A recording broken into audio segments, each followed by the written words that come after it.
Good morning, good afternoon, good evening, and welcome to a post on linguistics and, of course, a bit on physics. That's always in there too. It's called Reclaiming Words. There is a difference between understanding something and knowing a recipe for something, but people often confuse these things. I might know a great cookie recipe, but have no understanding of why it works. Why does removing an egg make the result chewier? Why does using less butter and melting it make the cookie less flat and fragile? To understand these issues, you need to understand something about the chemistry of starch, fat, and protein. But you can certainly bake a cookie without such understanding. Students are often taught physics in such a way that emphasizes the importance of being able to construct recipes in math, but it does not place any weight on understanding the concepts in words. If you can write out the recipe, you pass. I even once sat in a class during which the professor did nothing more than write equations on an overhead projector without speaking. The only thing I remember him saying was, "You develop intuition and understanding through algebra."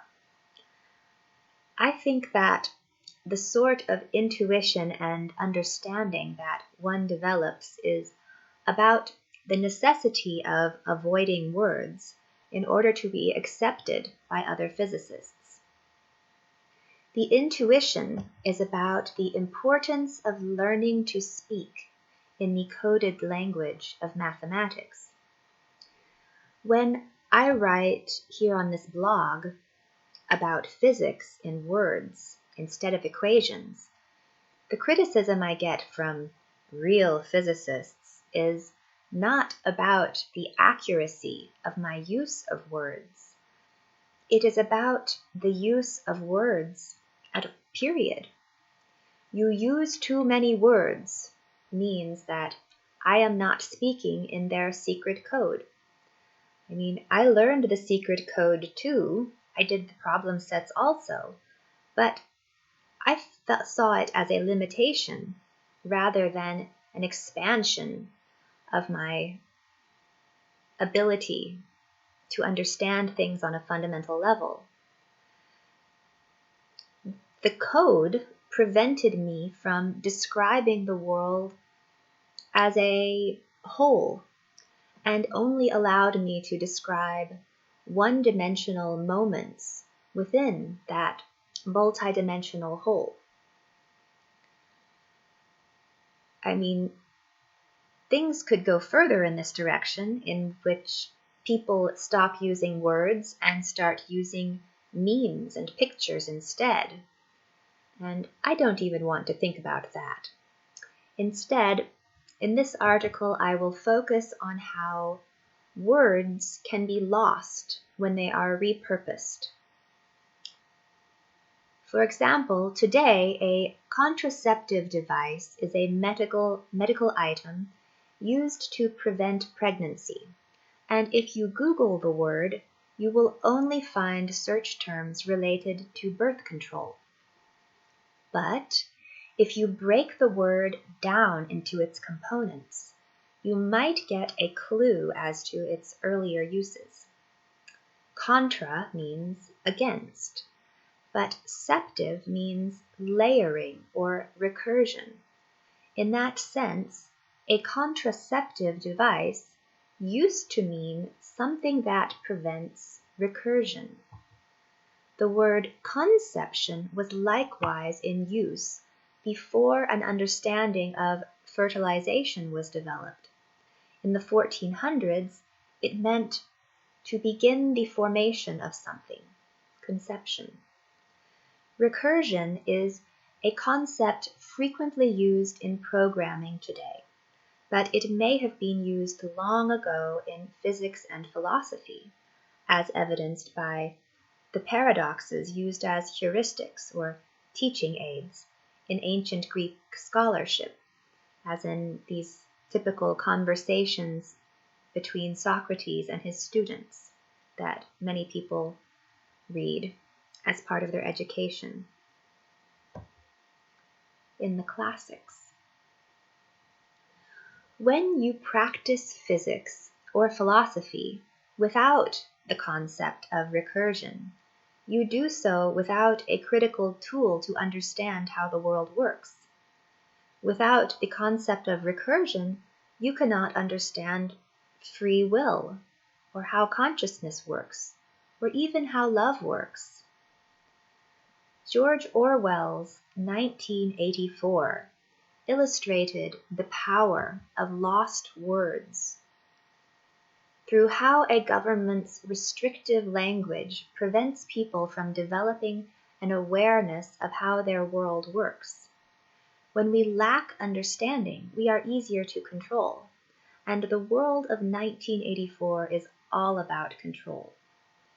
Thus, if one wished to control the spread of self-awareness and understanding of basic physics, one might invent a contraceptive device to prevent the birth of recursive thoughts. Consider the word bionic. Today, the word gets its meaning from science fiction about bionic women, women who are half machine, half human. But that word had an earlier usage in psychology. Something bionic was reminiscent of a post-World War I psychotherapist named Wilfred Bion. He studied group dynamics and had some rather powerful and unique insights about how groups of people work. If you wanted to prevent people from being able to search for all of anything related to the concept of bionic thought, you could redefine the word bionic so that it means something new, and then it would become buried. That entire body of research would become buried, and you wouldn't be able to find it anymore. Consider the concept of the magnetic monopole. Students today are told that the concept of the magnetic monopole is incompatible with modern physics. But if you use that classical recursive analog of the gravitational monopole, otherwise known as mass, most of the mysteries of modern physics evaporate. If you lack an understanding of what those words mean, you can no longer search for those words in the lexicon. Consider the graviton.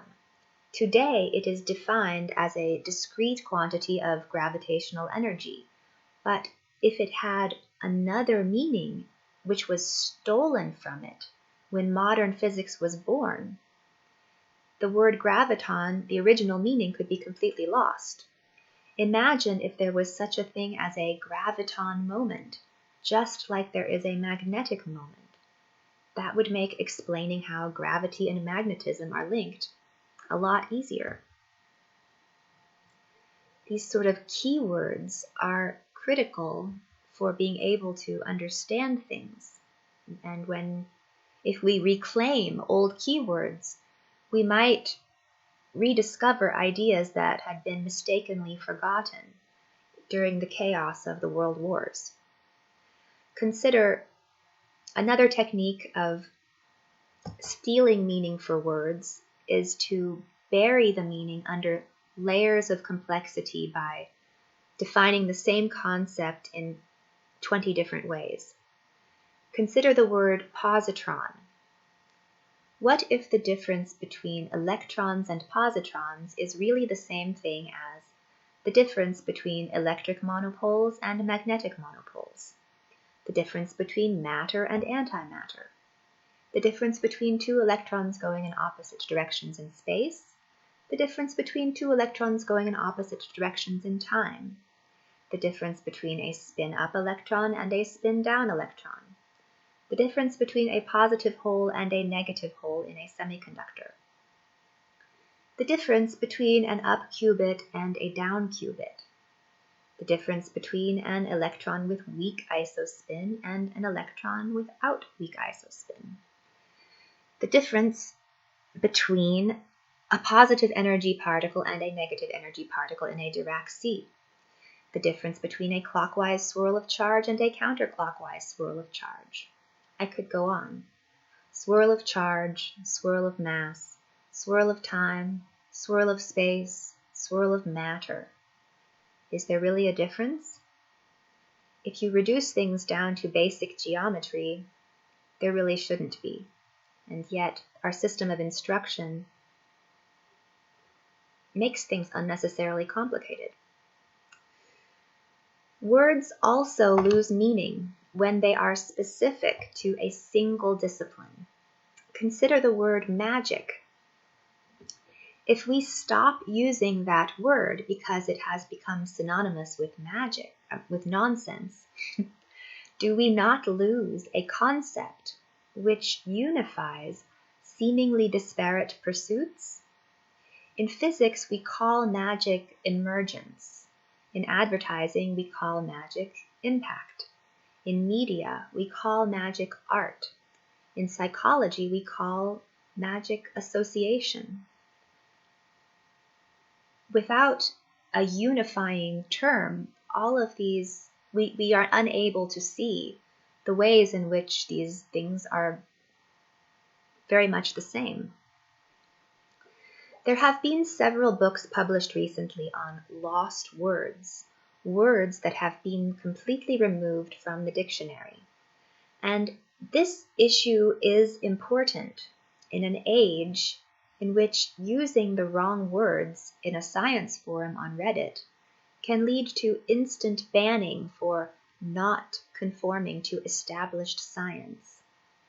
The young people leading these forums truly couldn't understand certain scientific concepts when they were expressed in an unfamiliar language, even if that language had been perfectly valid and self-consistent.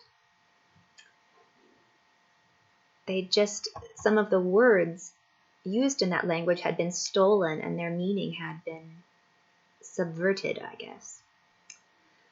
So consider the following letter that I wrote to Reddit.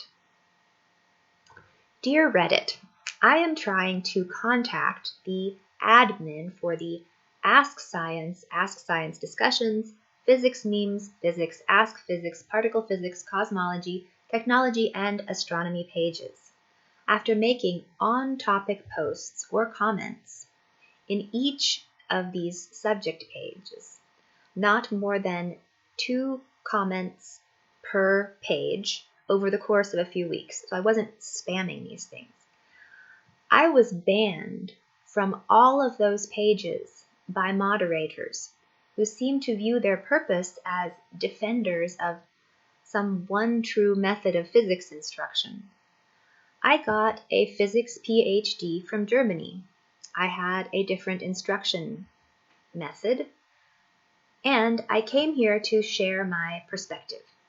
But these young American men are unable to understand that there is more than one way to describe a physical system, and they assume that anything with which they are not familiar is crackpottery. I think that the admin needs to step in and give these young men some new guidelines. They are treating Reddit as their pulpit for a sort of millennial physics inquisition. I am qualified in what I posted on, as I have done postdoctoral research at famous German and US laboratories. I am a physics moderator at Quora, and I have thousands of followers for my physics content there. Yet I visited Reddit to make a few posts to extend my outreach, and I was immediately banned. This is a public science educational forum. What is going on? I think that Reddit has a real problem with physics moderators who do not understand the scientific method or how to conduct international scientific discourse. I think this level of uninformed censorship is a terrible example of how to maintain a scientific discussion or an educational space. If experts reach out on the internet and are censored by children, we have some dark times ahead. Regards, Kirsten Hacker, PhD of Accelerator Physics, 2010. And I wrote a second letter about, just the same basic things about defending my credentials and whatnot, but I got no response. If you would like to try to contribute to positive change in online science forums, I encourage you to write a letter to contact@reddit.com on my behalf. My username was Nixtaken. I'd like to conclude this post with some statements about how the language of physics is designed to hide a much simpler set of underlying concepts that you can only reach by ignoring all of the noisy complexity and by thinking about things at their most basic level, using our most basic words. In this way, you can avoid all of the noise caused by redefining words or defining words in two different conflicting ways, which is the case in physics today. These simple underlying concepts, their geometrical concepts, are things that I believe Paul Dirac understood when he saw redundancy within some of the most fundamental constants defined by physicists.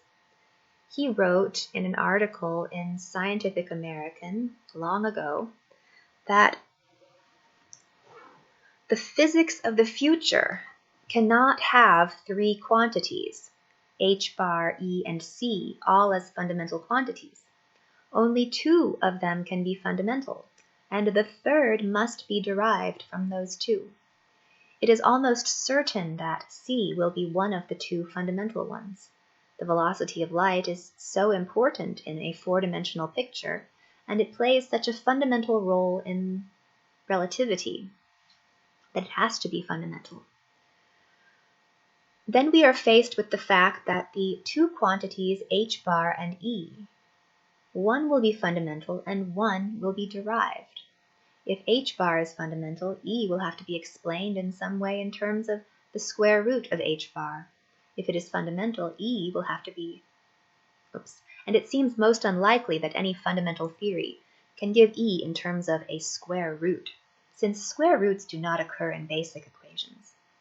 It is much more likely that e will be the fundamental quantity and h bar will be explained in terms of c squared. Then there will be no square root in the basic equations. I think one is on safe ground if one makes the guess that in the physical picture, we shall have at some future stage e and c will be fundamental quantities and h bar will be derived. He goes on to talk about phase 1 and phase 2 of some sort of physics narrative, which I'm not party to that sort of thinking, but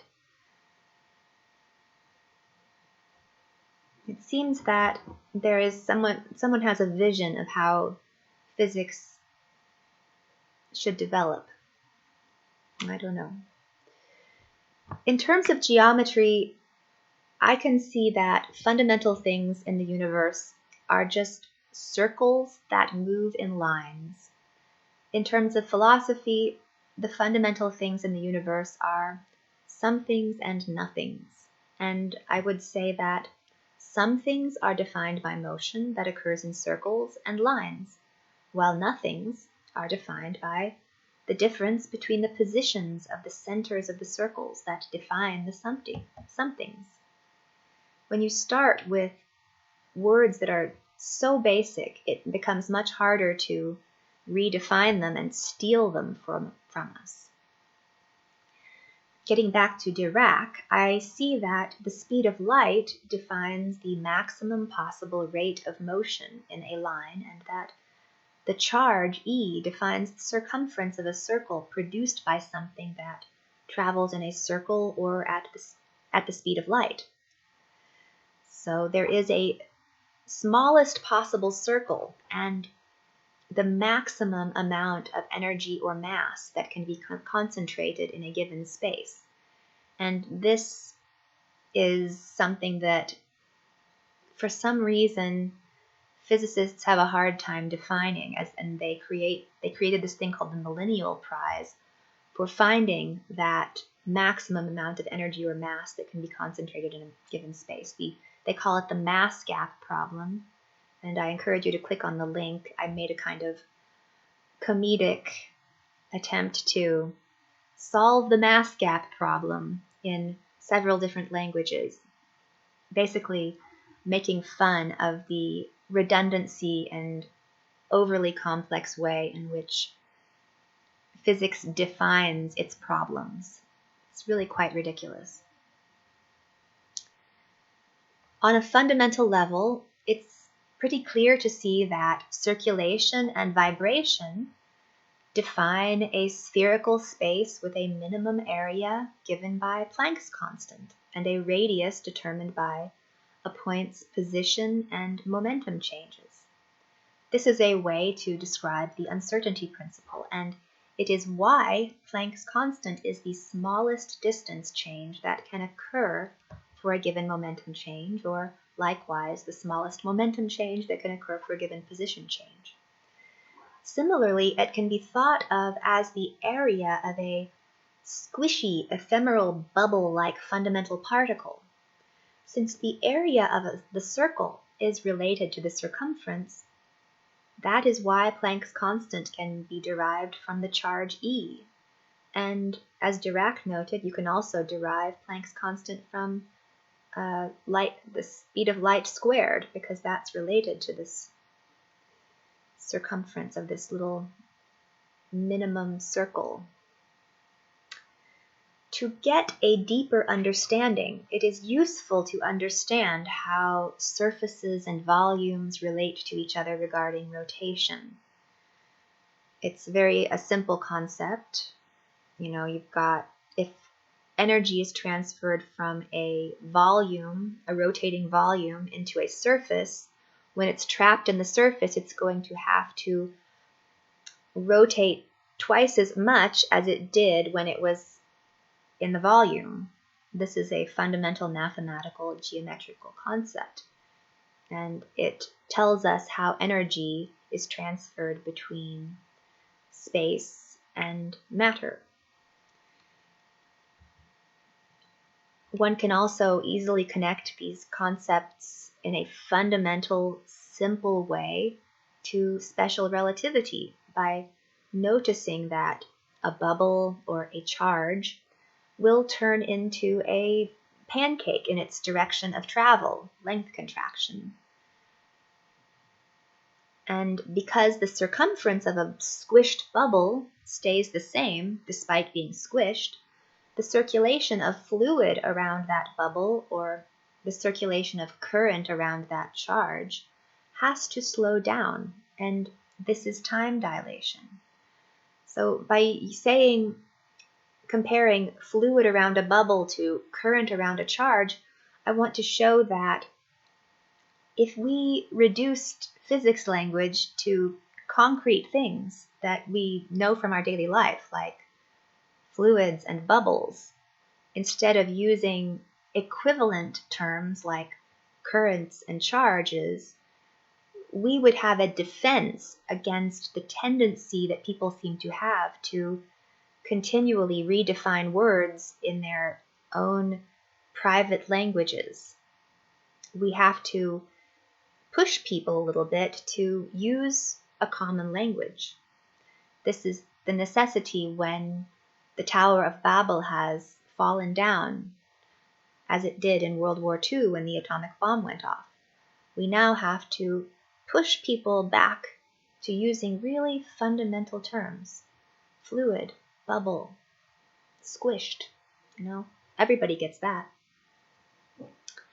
Instead of current, charge, length contraction, time dilation, it's unnecessary to redefine the words. It really is.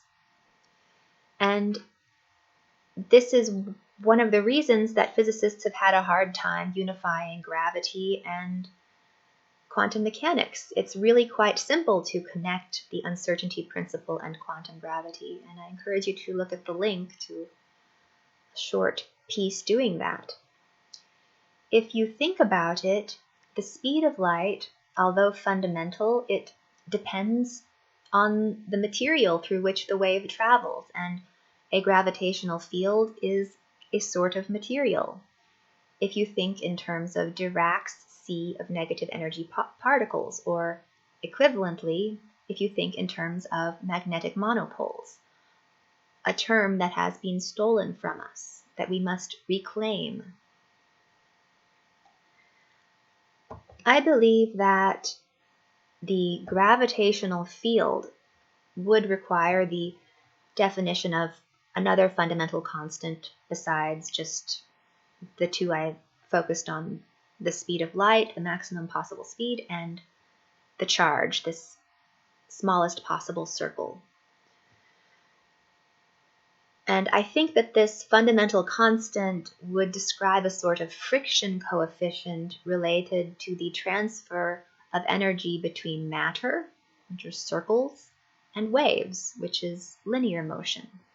And since this friction coefficient has to be quantized, it would involve the collapse of the smallest circles into lines. And it must be connected to Boltzmann's constant, although I haven't thought about this geometrically yet. I do not know if the unnecessary complexity of physics was a deliberate construction of smoke and mirrors, or a purely accidental result of myopic people who like believing that they have invented the wheel themselves in their own private language. But what I do know is that if a bored housewife can see the simplicity underneath it all, their system wasn't nearly as clever as they thought it was. So I know that's a really arrogant statement, but I think we should all be a little bit arrogant, we need to believe in ourselves in order to allow ourselves to see past all of the blind spots which have been constructed to prevent us from seeing something simple. And because I feel like it today, I am going to sing a song that feels like it talks about something abstract and physicsy. It is How High the Moon.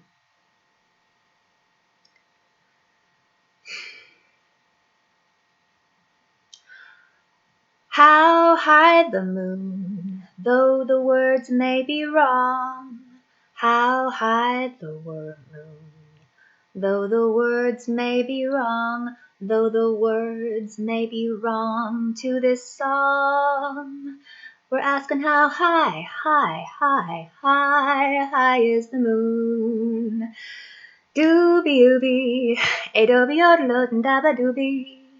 Ooby oo dum dum dum a doba day. Zobi yaddy obi obi odi a. Bo be bo beep, bo be bo bow. Hoo da da da dee zap be odlo da dobi adonde. Zabadoo yadoo daba bee bom bee bo bee bay. Ho doddle dee dot dum. Ho doddle dee dot dee day. Oten day. Hoo dum dum dum da dee da ba be lun da do be a dun day. Zabba doo ya dun do da ba dee dum be do be day. Da da da ba da ba dum. Sa dun dee day.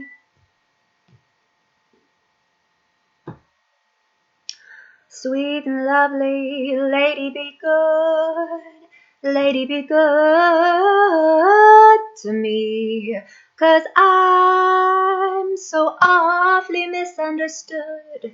Oh lady, oh lady, oh lady, be good to me. I'm all alone in this big city of New York.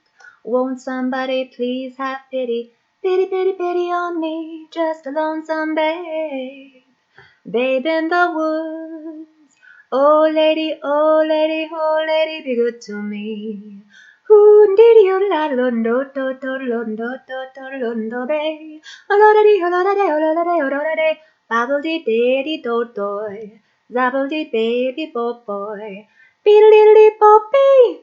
So dee bo bay bo ba bo bee bo bee bo bay bo bee dee bee bee da da da da bee bee. Dee dee da da da da dee dee dee dee dee. Edie boy, Edie, Edie, over there, go there, do there, do Edie,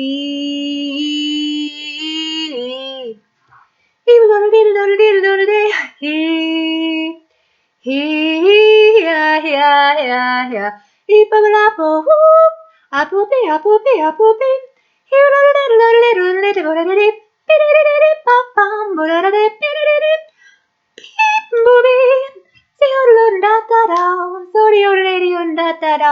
boy. Oriundara boy, Orundindoy. Hooty poppy, poppy, poppa, poppy. Oh, lady, won't you be so good to me? Baby,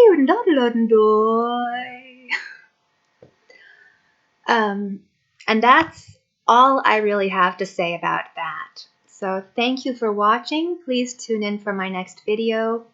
This has been a post on reclaiming words.